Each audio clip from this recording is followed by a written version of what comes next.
বেণীমাধব, বেণীমাধব,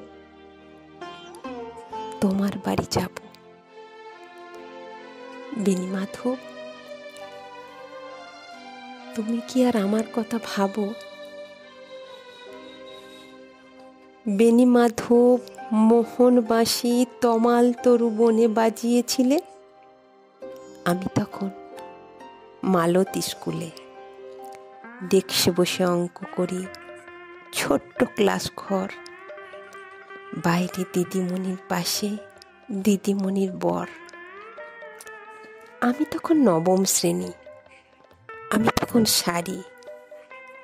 আলাপ হলো, বেণীমাধব সুলেখাদের বাড়ি। বেণীমাধব, বেণীমাধব লেখাপড়াই ভালো।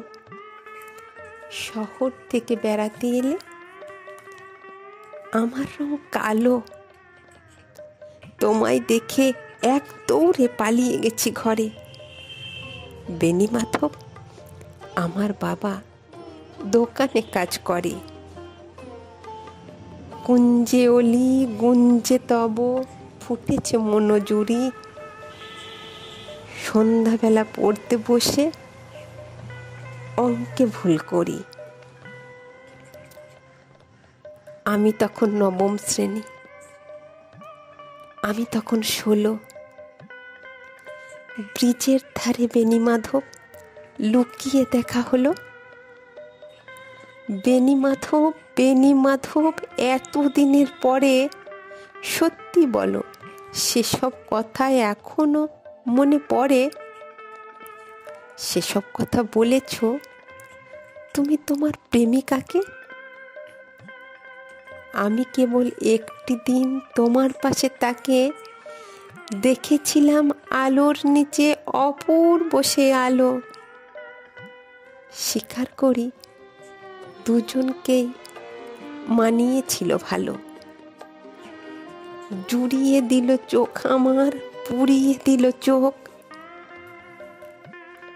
বাড়িতে এসে বলেছিলাম ওদের ভালো হোক। রাতে যখন ঘুমোতে যাই, একতলার ঘরে মেঝের উপর বিছানা পাতা, জ্যোৎস্নায় এসে পড়ে। আমার পরে জীবন ছিল চোরা পথের বাঁকে। মিলিয়ে গেছে, জানি না আজ কার সঙ্গে থাকে। আজ জুটেছে, কাল কি হবে, কালের ঘরে শুনি। আমি এখন এ পাড়ার সেলাই দিদিমণি। তবু আগুন বেণীমাধব, আগুন জ্বলে কই? কেমন হবে আমিও যদি নষ্ট মেয়ে হই? কেমন হবে আমিও যদি